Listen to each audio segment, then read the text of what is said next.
नमस्कार मित्रांनो, घरोघरी मातीच्या चुली या मालिकेच्या 27 ऑक्टोबरच्या भागात आपल्याला पाहायला मिळणार आहे. रणदिवेंनी दिवाळी फराळ म्हणून एक स्टॉल टाकलेला असतो आणि त्यांनी बनवलेले ते फराळाचे पदार्थ ते विकत असतात. त्यावेळी सारंग जानकीला म्हणतो, कोणत्याही परिस्थितीत मार्ग काढणं हे तुझ्याकडून शिकावं. तर लगेच जानकी त्या सगळ्यांना म्हणते, तुझ्याकडून नाही, आपल्याकडून.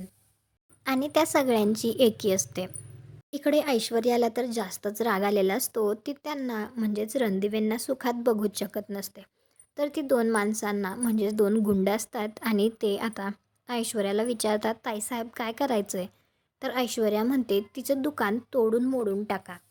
आता ते दोघेजण काही माणसांना घेऊन येतात आणि ते त्यांच्या दुकानावरती येऊन म्हणतात, "हे काय विकताय तुम्ही? चिवड्यामध्ये माती आहे माती." दुसरा म्हणतो, "लाडूमध्ये किडे होते किडे." तुम्हाला तर बघतोच मी, असं म्हणतच आता ते त्यांच्याबरोबर भांडण करत असतात आणि रणदिवे फराळ यामध्ये असलेलं सगळं सामान ते आता खाली फेकून देत असतात आणि त्यांचं दुकान उद्ध्वस्त करण्याचा प्रयत्न करतात. आता त्यांनी रणदिवेंचं सगळं नुकसान केलेलं असतं हे पाहून तर ऐश्वर्याला खूपच छान वाटतं. परंतु जानकीला आणि बाकी सगळ्यांना खूपच टेन्शन आलेलं असतं. तुम्हाला काय वाटतं, आता जानकी आणि बाकी सगळे मिळून यातून सुद्धा काही मार्ग काढू शकतील का? कॉमेंट करून नक्की सांगा. व्हिडिओला लाईक करा. आपल्या मराठी मालिका चॅनलला सबस्क्राईब करा. भेटू पुढील भागात.